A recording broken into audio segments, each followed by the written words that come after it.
So thank you everyone for being here, and this really important topic that is sponsored by the Santa Cruz County Office of Education, and it is prompted by the book that went out to most 9th grade families in all the districts called Let's Talk, and that is made, that was distributed by SafeRx and created. And so talk so your teen listens, and listen so your teen engages. And what to do when you're anxious about something that they are exploring.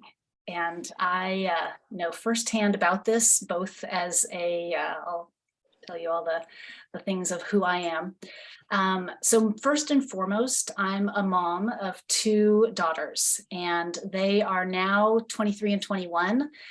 But boy, when my youngest became a teenager, she was wanting to go, she was about to go into high school, and it just started off intense. And she wanted to grow up to be as fat as, you know, as old as her sister. She tried everything. And she just out of the gate went on fire.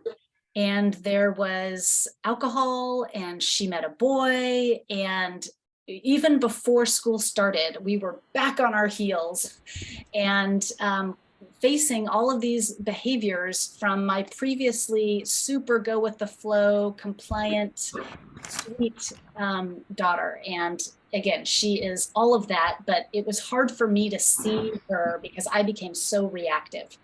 And I work with so much of my own messages, my own beliefs, my own just this is wrong. She shouldn't be doing these behaviors. She's too young. And so a lot of this work comes from that experience and the additional tools I needed to be able to survive that and not shame her and not make her feel awful for doing normal developmental things.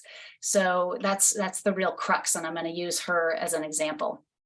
I'm also a conflict resolution specialist. I have a business coaching parents called 5 Steps to Connect with your anxious or angry teen, certified youth mental health aid, and you can read the rest. So let's just dive in. So you know our focus today. I'm going to go quickly through the first slides because I want to save enough time at the end for questions and answers, which is really when the rubber meets the road and where you bring what drew you to come today. There was a wonderful response. And so I know you have something on your minds about concerns, anxiety, fear, and wanting to be the best parent you can, which makes perfect sense. So one we're going to go through, which is really well covered in the book, Let's Talk, is why does your teen become this child that you barely understand, withdraws, goes towards friends, all those things. And that we want you to be able to become, again from the book, a protective factor so that you can face all these new situations, these new people in their lives, these ways of acting that can be very upsetting, triggering. This is Dan Siegel's, your lid is flipped. You're like, how dare you? How could you? So how to really work with our own nervous system so that we can be that safe container that they really need now more than ever. They're withdrawing, but they need us to be able to reassure them that they are still lovable, to see them, to hear them.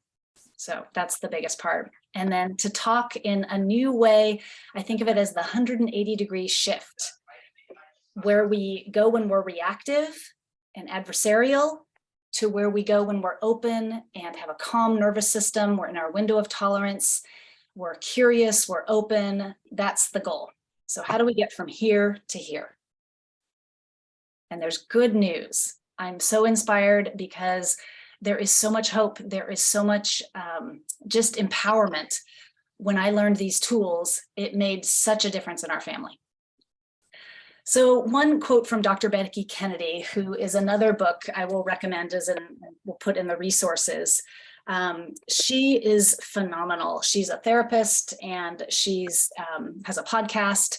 She really focuses on younger kids in her verbiage, but it applies to teens because teens go through the same level of development in their brains and their hormonal as they did when they were toddlers. And so it's actually very appropriate. And she studies attachment theory and she does emotional well-being and parts theory, which is internal family systems. So she says, behavior is not the problem, it's only the symptom. So this is very different than traditional child psychology, where they were very focused on the behavior and stopping the behavior and changing the behavior. And it was just, that was the big focus. And now with neuroscience, they're really finding out that the behavior is just the tip of the iceberg to what's underneath. And what's underneath is these unmet needs and these feelings, these really big feelings. And they're trying to tell you about their inner experience, that they're in struggle, that they are off track, that they need support. They don't want to ask for support as teens. They want to be independent. They want to be autonomous. They want to run the house. They're ready to make all the decisions.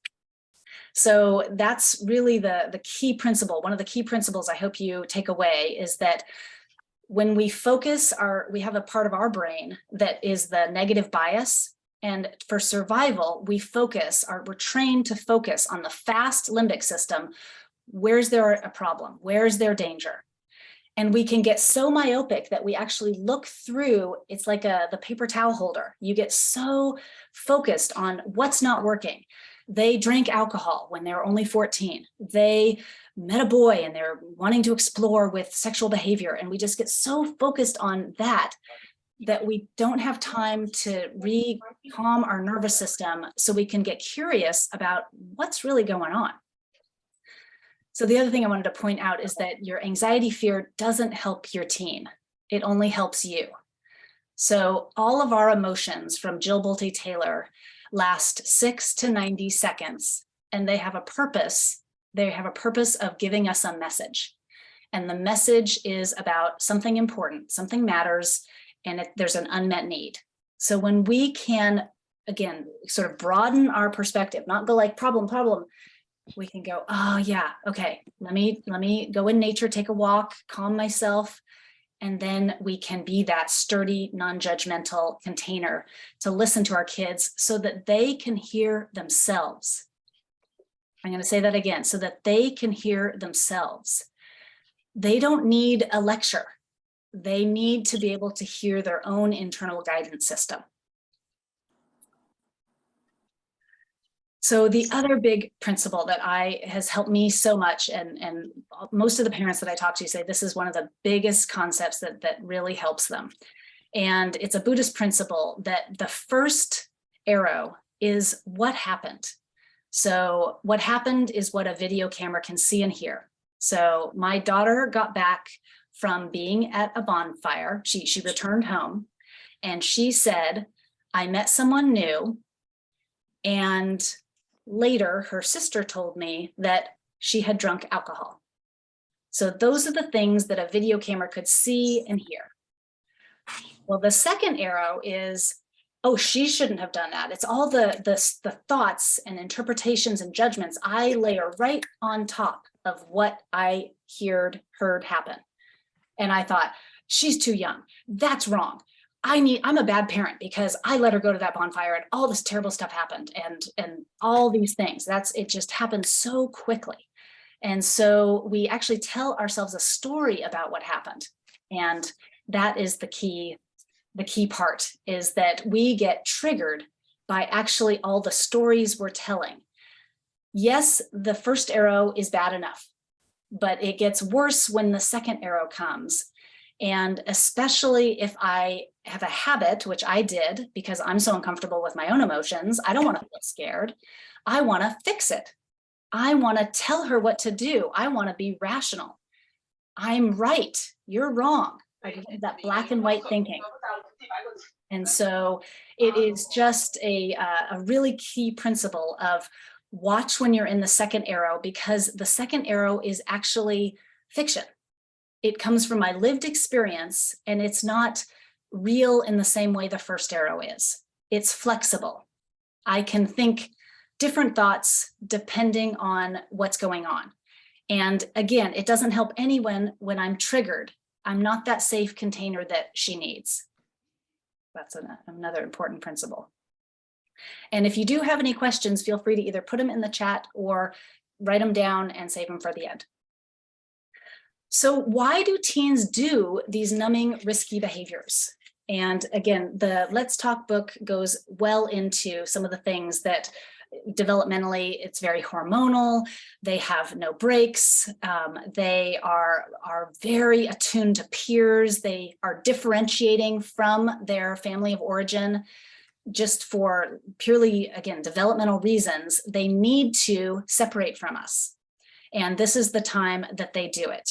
So another great book that is also going to be in the chat is Brainstorm by Dan Siegel.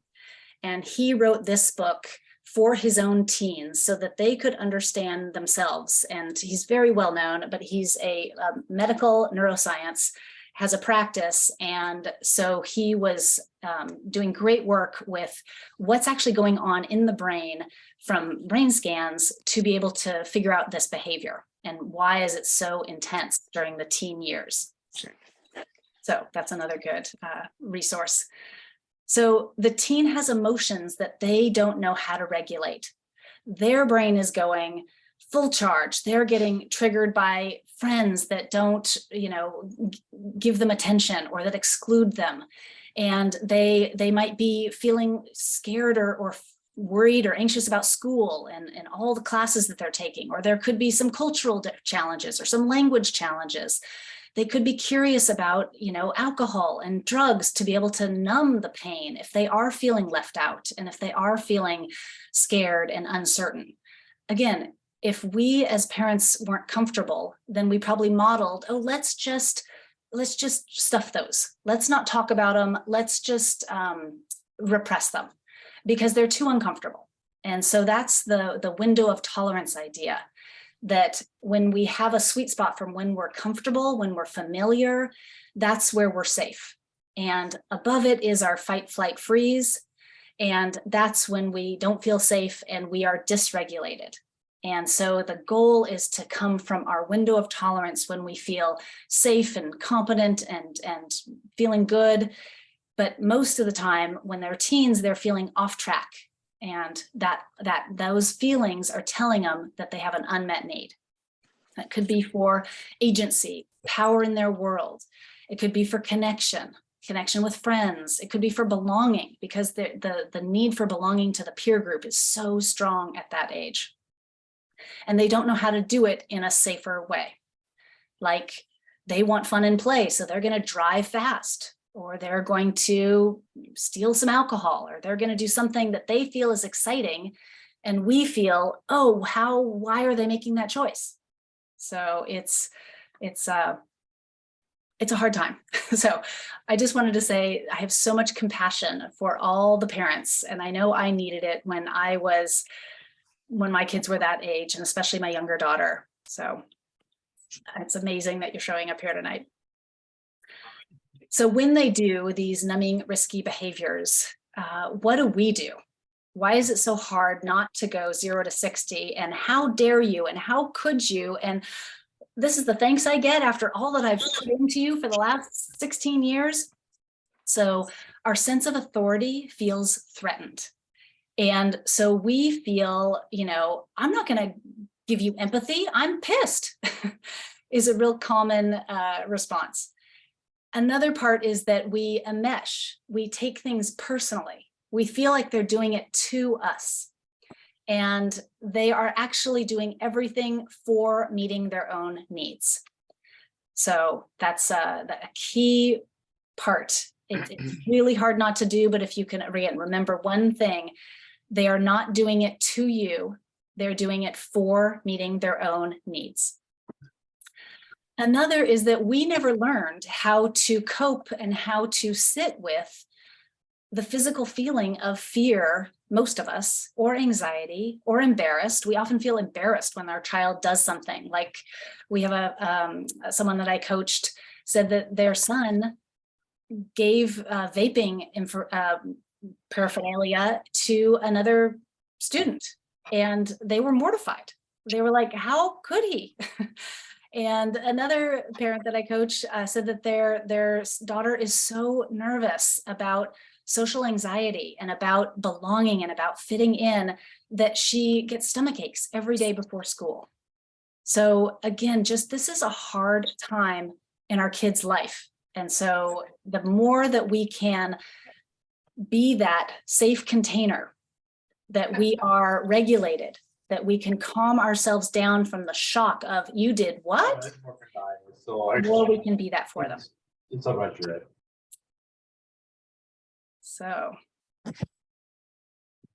So why is not relating? I just want to make the distinction between reacting and relating. So reacting is dysregulated, you're triggered, your heart rate's going fast, you're having a full body experience, you're having adrenaline, cortisol, you're ready to fight or flight to defend your child, and you might even want to hit them. So it's hard because your system is being massively tested. A part of us feels threatened. We don't know, we've never come across this before. We don't know how to handle this. Many of us never learned from our parents how to handle the really intense reactions. So this is that, again, just really hard time. Your fight, flight, freeze. You're in your sympathetic nervous system. You are not in a good place. We habitually, because it's so uncomfortable and we've avoided it or numbed it, Brene Brown says we put on armor.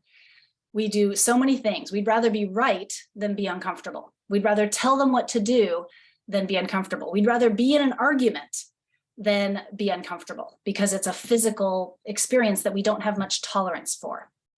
So we habitually do anything we can to avoid, numb, repress, even blame it on them, than to feel our own fear, uncertainty, all those uncomfortable feelings. Reacting can disrupt the whole family. It can disrupt younger siblings, older siblings. Everyone just feels yuck. No one wants to do this. We'd rather blame and react again than go, oh, maybe I don't know what to do. Or, oh, maybe I don't know how to handle their feeling of anxiousness and fear. So most of us had adults that disapproved of us. I call it the disapproval face. Again, one of the key things I hope you get out of this is the difference, and it comes from attachment theory, of disapproval face and welcome, accepting, I see you, I hear you, I care about you, I'm regulated face. Our kids need our approval face. And so often we let slip out our disapproval face. So it makes sense that how many times do I have to tell you this is disapproval face? You are being so disrespectful, so rude. And again, it just comes out of our mouth because that's a lot probably what we heard when we were younger. It's unintentional and it's not very skillful. So we put our armor on, we double down in order to not feel all those feelings. But the result is that the teen feels more misunderstood, just missed. He's like, I was just trying to meet my needs. I was just looking for some excitement. I was just trying to fit into that group. And they feel alone and without connection. And so again, the key principle is how can we calm ourselves, and so that we can get to that curious, that place of the zone when we can actually know. One of the things I forgot to say about good inside is her key principle is that they're good inside and in a tricky situation. They're good inside and having a hard time. They're good inside and faced with maybe a no-win situation because they're being sort of bullied into doing something they don't even really want to do, but they really want to fit in with the group. So again, the more we can see them as a good inside child as opposed to a bad child doing bad things, disapproval face. We want to see them as struggling, needing our support, needing our understanding, needing to be seen and heard and accepted, even when they're doing not great things.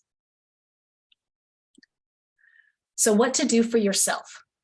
The chicken and the egg is a metaphor for it's hard to know to be able to meet yourself at the same time you're trying to meet your child. This is one of those really tricky lines because it's so hard for us not to go 0 to 60 and you what? When inside we're actually feeling uncertain and powerless and we've never come across this before.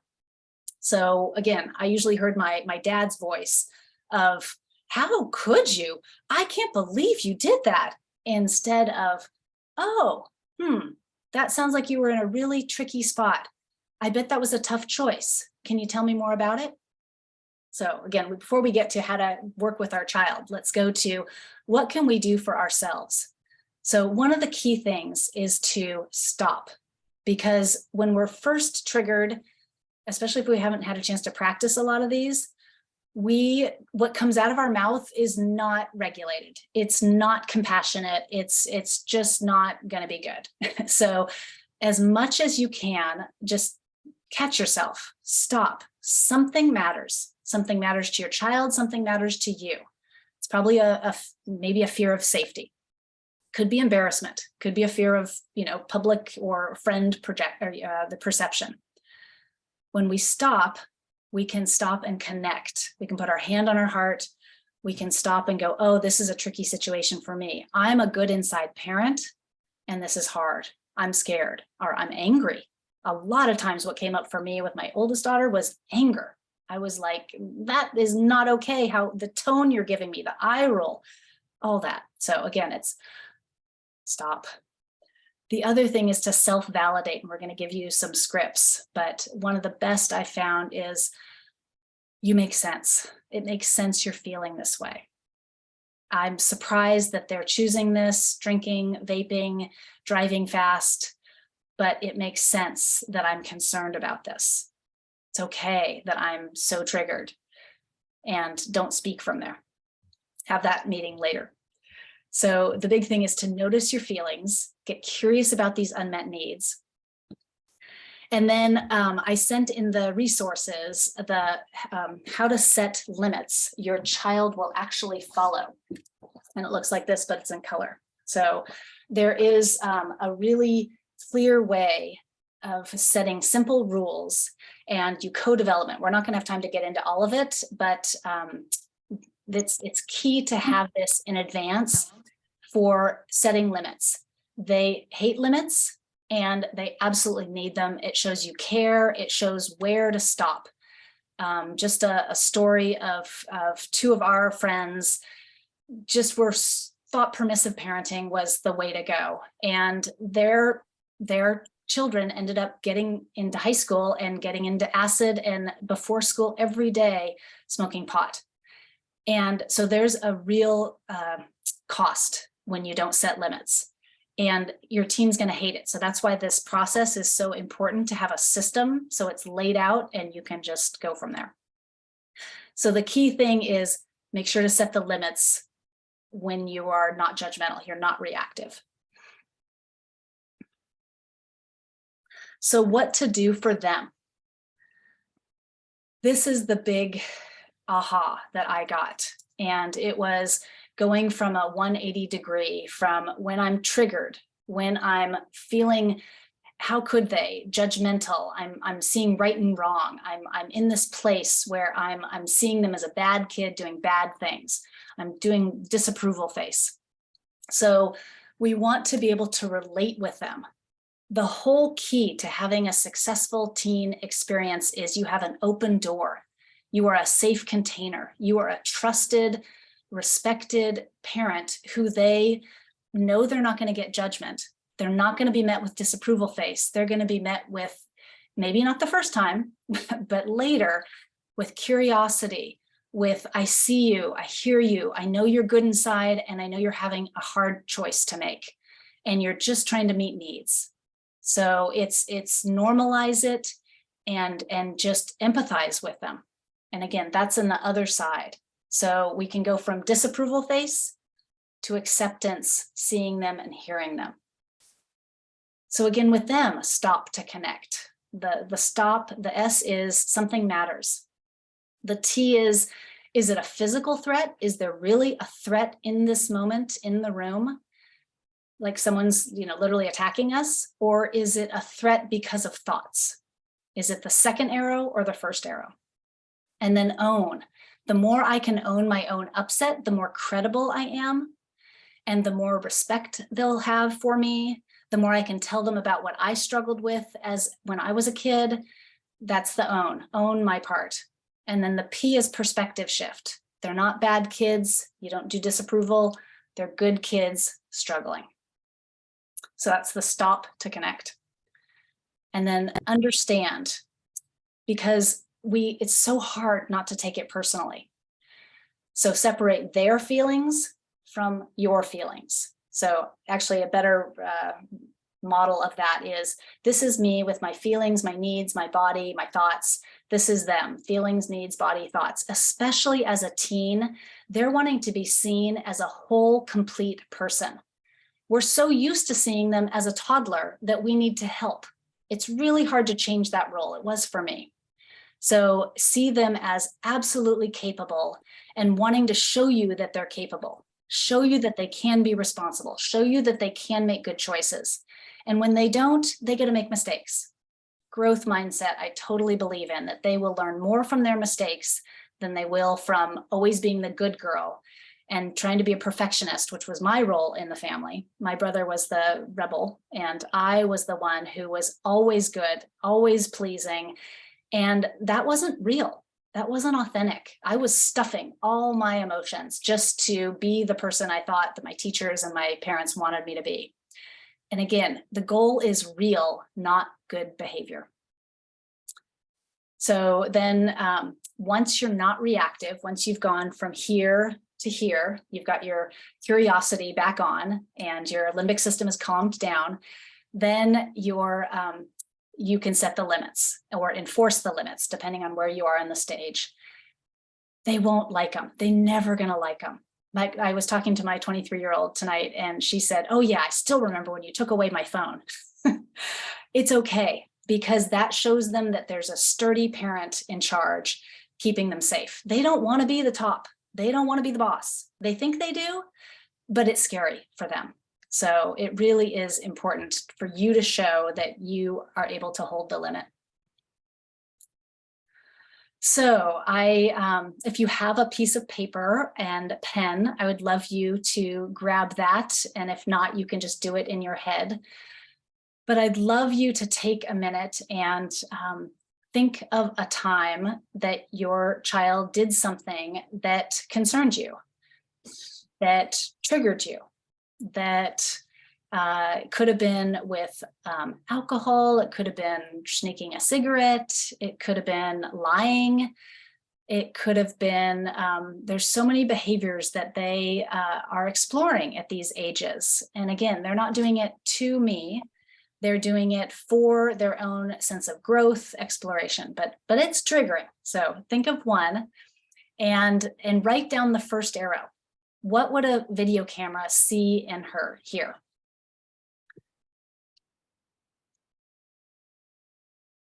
You can just take a minute.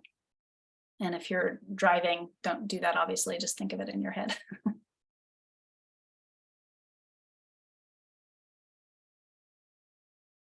And after you have that thing that they did that was triggering, could be any age of child, then go to what are you feeling in your body? Are there any sensations? Is your jaw tight at all? Is your throat, your shoulders? And don't worry if you actually don't have any sensations now or even when it happened in the moment.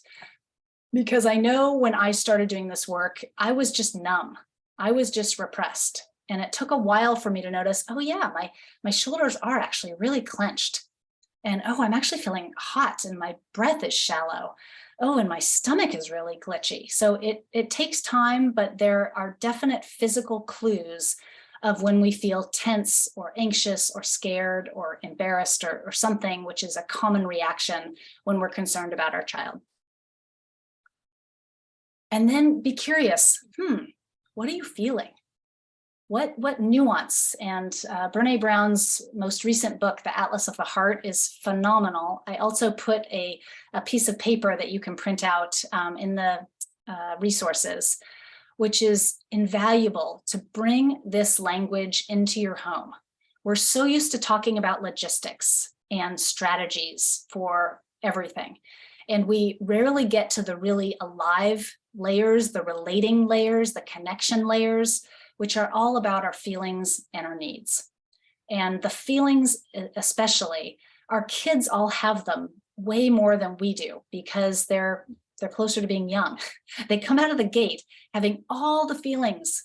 They just don't know how to regulate them. And because we were taught, oh no, you need to regulate those, or not regulating is actually a good thing, but you need to squash those. You need to, don't cry. Don't cry. It's okay. We talk our kids out of their feelings. And so now it's going to take a little bit to get them back, to encourage them. Yes, I know I kind of talked you out of your feelings most of your life. I know I did. I would rather fix their problems than have them feel sad or alone or scared. So really pay attention to feelings, because the feelings are messengers and they're telling us about needs. So then you can be curious, what am I needing for my child? I know for me at 5 o'clock, I became Tilly the taskmaster, and I would just start barking orders, and I would treat them as an object.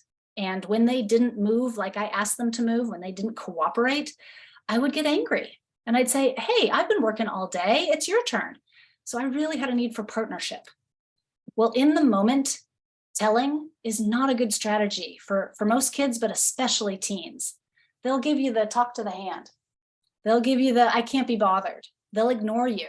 And that just makes another one. How dare they ignore me after I've asked them to do something? So again, the second arrow is so compelling, so strong. And so that's sort of the next one of what am I thinking? What are those second arrows that I'm putting on top of?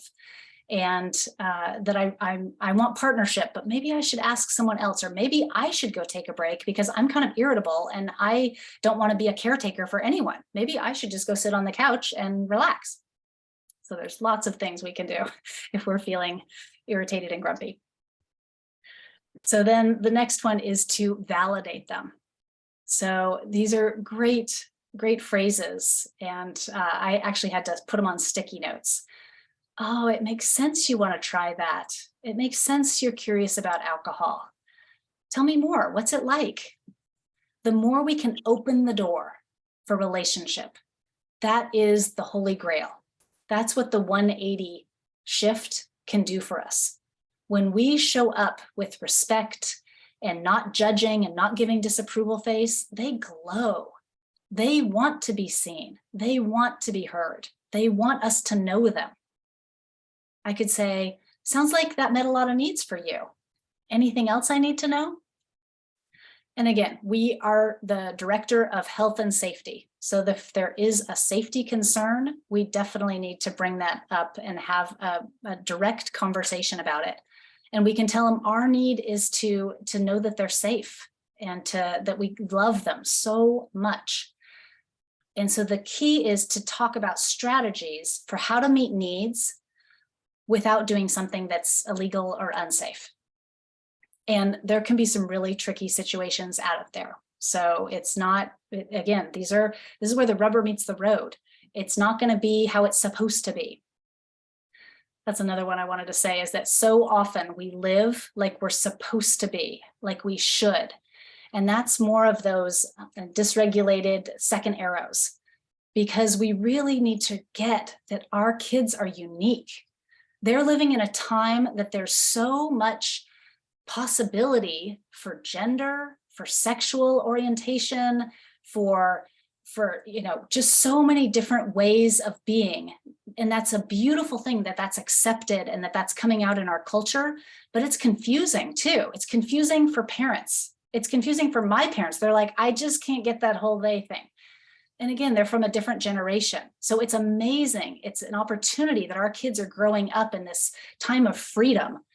but it's also a time of confusion. How do I fit in if there's so much that's fluid? And social media, how can I be okay when no one's liking my posts? And again, the whole bottom is when we can talk about feelings and needs and worthiness, that they're worthy because they're born, not because they're doing it right, not because they're getting the result. That's golden. And then the next thing is limits. So limits, if you want to write down a couple of limits you want to work on about this thing that you're concerned about. And limits is such a great way to say, boundaries or limits. What's okay in our home? What's okay for me? And then what's not okay for me? What's not okay in our home? It's a really clear way to say, and then that's for now. It might change as they get older and they show more responsibility. But for now, as a 14-year-old, I wish I'd had that limits in place before she started high school so that we could have started off on the right foot. We kind of had to backpedal. And one of the other things I'll say about that time is I had to do a lot of my own work. I came from a very Christian conservative background, and I had a lot of second arrows about what should be happening and what's supposed to be happening. And she was not doing any of them. And so I had to do a lot of grieving that she's growing up in a different time, and that what's right for her, what's internally good for her uniqueness might be different than what I thought. And so that's where, again, these tough conversations come up, and we want to honor their uniqueness and have a conversation instead of us telling, you're wrong, disapproval face, right? We want to open the door so that they keep coming to us as a trusted, sturdy parent. Okay. So we're actually ahead on the Q&A, but that's where the rubber meets the road. It's where I hope you're wanting to say, hey, the reason I came tonight is because, whatever it is. Could be, a sexual orientation exploration. It could be some of you put some of the things that you already were. So I'd love you to unmute, and Carol, you are going to have a couple, I don't know if there are any questions in the chat yet. You put all the links, that's wonderful. And maybe I'll just take a couple from the chat. And then again, if anyone wants to raise their hand, we can unmute you, and we'd love to get your voice in the room. But just to get us warmed up, I'll start. So a 13-year-old daughter, and things have been a struggle for her. She hates school and cuts, which we dealt with as well. And she wants to be alone playing Minecraft. That makes so much sense and must be hard as a parent, because again, one of my shoulds was she should be with her friends. She should want to go to school, and she should not want to play Minecraft all day. So again, I don't know if those second arrows, Lori, are for you, but if we can just go through the process of stop and connect with yourself. Mm-hmm. And what are some of the things that make this really hard for you? The biggest thing I think right now is because she needs something, and she's struggling because she's cutting. Yeah. And the whole, like you were saying about the different genders and sexuality, and I don't know how to talk to her. Yeah. And cutting, for most, I'm not a therapist, but most that I've heard is a cry for attention, a cry for help. Mm-hmm. And that she, again, is probably just not knowing how to navigate this really complex environment. Yeah. Wanting to belong and be invited to things, but maybe kind of dancing to her own drummer, and the other kids may not be including her. Yep, that's exactly it. And so she's protecting herself. She wants to be alone so that she doesn't get judged, so that she doesn't get excluded, so that she doesn't have to face the hurt of that. And I get it. So the key is just to keep. So one of the things I wanted to say, and I'm glad you had this question, is we've probably broken some trust. At least I did. I will speak for myself. I broke so much trust because so much of what was my upbringing was, don't feel, let's fix everything, and let's just do it right. And that wasn't working for either of my daughters, and especially my younger daughter. She wanted to be her unique self. She wanted to be independent. She wanted to try out all these new behaviors. So the key was for me to process why this was so hard for me, so that I could be that open container, that no judgment, so that she felt like she wanted to talk to me. Yeah. And that took some time, because at first she was lying about everything. It was going she was sneaking, she was cutting school, she was cutting cross-country practice. And so we did that limit setting. And for you, I think the limit setting would still be good, but it's really a conversation about, I know that life is hard right now. Just normalize it. And just that it is confusing to be at school, and it's hard. And it's not fun always. And I maybe tell a relating story about, if you have one, about how it was when you were a kid, especially in high school, and anytime that you felt, left out, and just see if that opens the door for her for just communicating. Okay. Yeah. So I saw someone had their hand up as well, but I have a hard time seeing. Okay, it may have been me. Oh, good. Hi. Hi. I'm wondering, I'm in a very dysfunctional co-parenting situation. That's common, sadly.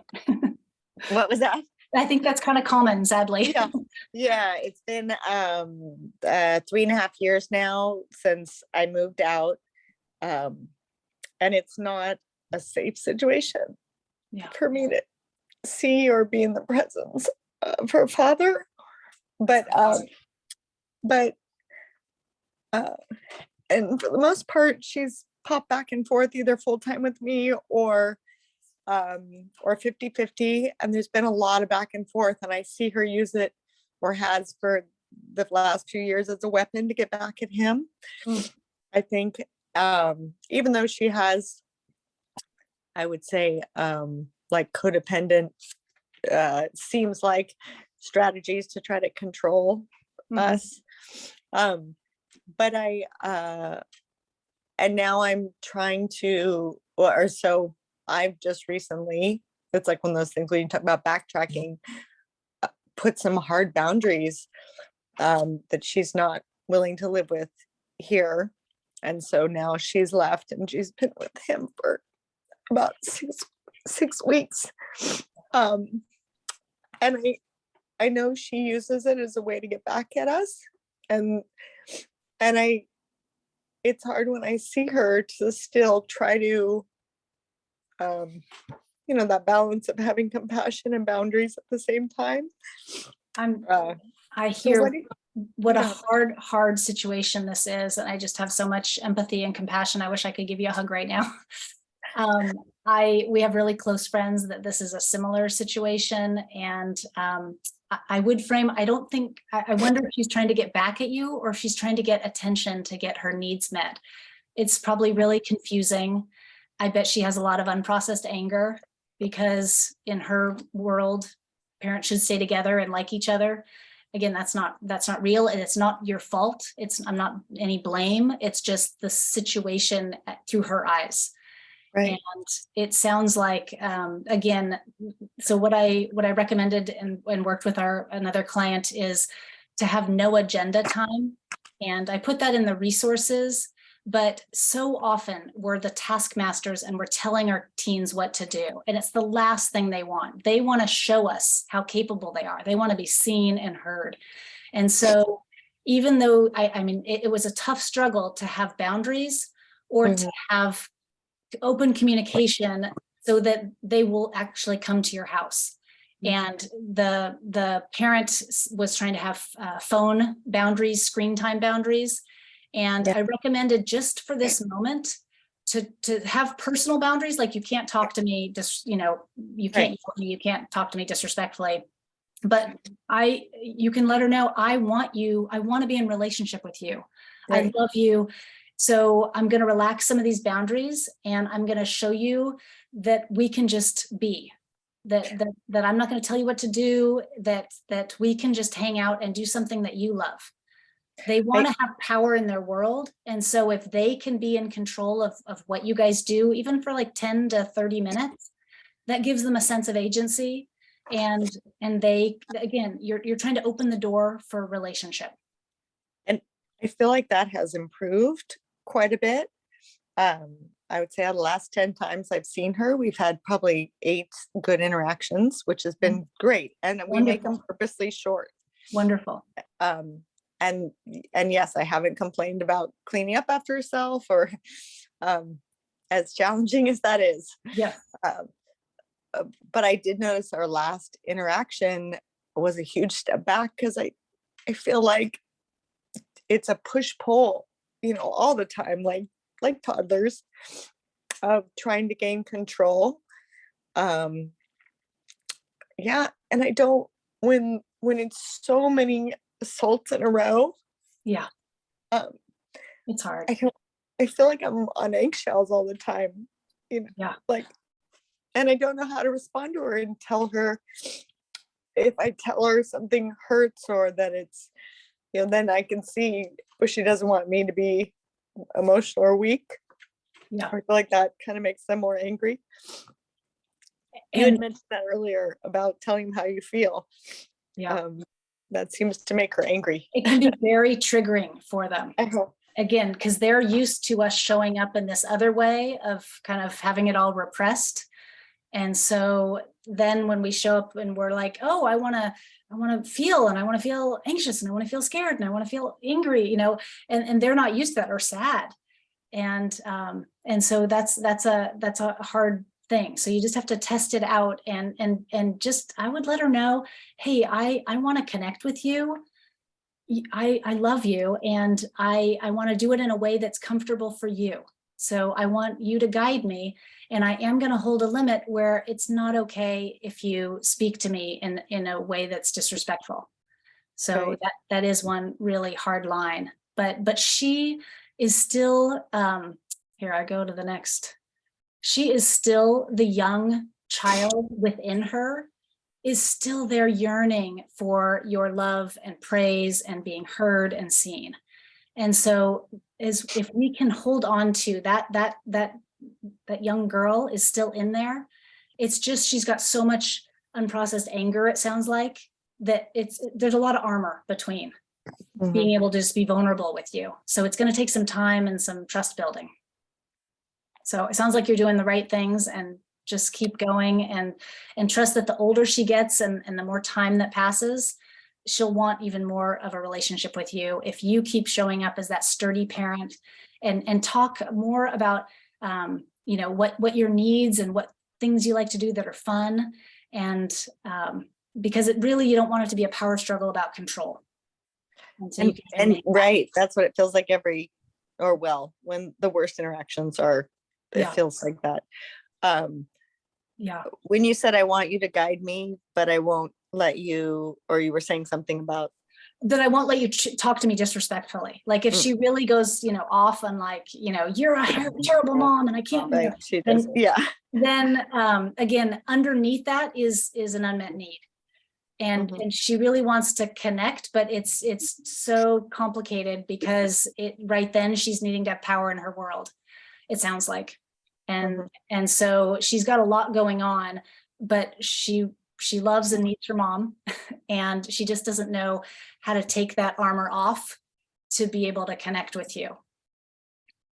So I'd say just keep making offers for connection. Yeah. And the no agenda time is great with just, I want to know you. You matter to me. Yeah. Okay. Thank you. Yeah, I'm really glad you brought that up, and I just know what a challenging situation is. So lots of empathy for you. Keep Yeah, meeting your own needs. That's one of the biggest advices. When our tank is full, we have so much more capacity to handle what they throw at us. But it's hard to find the time in the day to go into nature and get some exercise and drink your favorite tea and all the different ways that we can fill our tank up. But that's really important for all of this work. it's very hard having her be out there and not know where she is and not be able to communicate with her dad about it. You I know, can just hear your sadness and yearning for the relationship that is, strong and connected and in your home. thanks. That makes sense. It makes total sense you feel that way. Yeah. Thanks for sharing with us. Does anyone else have another question? We can go back to the Heather, as she's curious about limits in people's home, about what the expectation about screen time, marijuana use, alcohol, tobacco. So I feel that she needs some knowing. Thank you. And I'll start talking, and then Heather, if you want to come in and unmute yourself. So this is very personal for every family. There's no right or wrong. And that's one of the sort of problems about the part of our brain that comparison and judges and analyzes. There's no place for that in a relationship. You're a unique set of individuals that are living together. And so you are co-creating it every day as you live together. And the more we put on those second arrows of it should be this way, and it's wrong if you do that, and all that doesn't build connection. It builds more of that armor. And so again, to be that open door, to go from judgmental to I'm open, I'm curious, I'm willing to work with you, I'm willing to listen and understand, that will open the door for them to communicate. What matters to them? Why are they going to alcohol? Again, when you can come with that curiosity, then you can start to relate. And if she says, oh, or I don't know if it's son or daughter, if it's to numb pain, that's one thing. If it's to be excitement and have less social anxiety, that's another. So again, you need to get it on the table of wanting to know them. What's going on for you? So I don't know if there's any right answer to how much or how often or when or with who. I will say the with who, it is so crucial that you know your kids' friends, that you have, if possible, I know most people don't have parents, but at least you have their phone number. You are checking their screens, so you see what they're seeing. If you're paying for it, that's your right. That was always our rule in our home.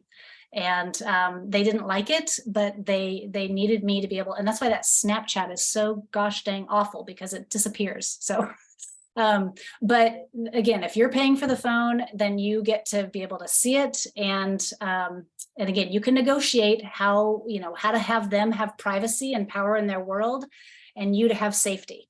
So if they maybe try one thing, and if they cross a line, then you can renegotiate. And what was, about limits, setting limits. Again, this is a great guide about getting together with your parenting partner first to decide what's okay with you and what's not okay with you. Then the next step is working with your teen, and then actually writing down the consequences, which is a really important part. So that everybody knows, and it's choice theory at that part, Brene Brown loves this, of they know what's going to happen when they do this. So if they drink alcohol, this is what's going to happen. And that could be, for us, it was taking away phones, because that's what really got their attention. And you want it to be something logical that is if they lied about where they were going and then they had alcohol out, maybe they don't get to go out the next weekend. So it's what works for you and your family, and that makes sense. And then it's when your child breaks a rule, because they're testing. That's their job in life. Developmentally, they're there to explore and push and make mistakes. So it's okay that they make mistakes. And when they do, then they have a consequence. And as they get more and more responsibility, then you can renegotiate the limits. So hope that helped. I think that was Heather. We are almost out of time, but there's definitely time for at least one more question. Is anyone else? Don't be shy. This is a great opportunity. And I do want to point out that you're not alone. There were 110 parents who, or social workers or administrators who care about your teen, the uniqueness of your teen, the safety of your teen. And so I just want to say, it feels like sometimes we're alone and it's hopeless. So again, I want to just have an empowerment message that if you do this 180 from disapproval to curious and accepting and open and respect, you will absolutely, again, not right away maybe, but over time, you will see a total shift in your teen's response to you. So any other question? I do want to end with this, that it's a great exercise to go get a young picture and actually print it off. We've got everything digital now. Go get a young picture. And when they were smaller, and just keep it kind of front and center during these teen years, and know that that little one is still within your teen that smells, has acne, and is trying all these scary, horrible behaviors. And again, they're a whole child, and that helps me treat them with that, 180 of open compassion. So I hope you'll go do this. I hope this was helpful. We are going to try to do another one of these. Thanks again to the Santa Cruz County Office of Education in Spanish. We're working on the details. Please do look at the resources that were sent to you. And if you do need additional support, I offer one-on-one coaching, and there's a moms group that is starting February 5th. For all these reasons, again, to know how to talk to your teen so that they will listen and engage. So thank you so much for being a part of this. And I appreciate your attention, your time, and thank you so much. Hope to see you again.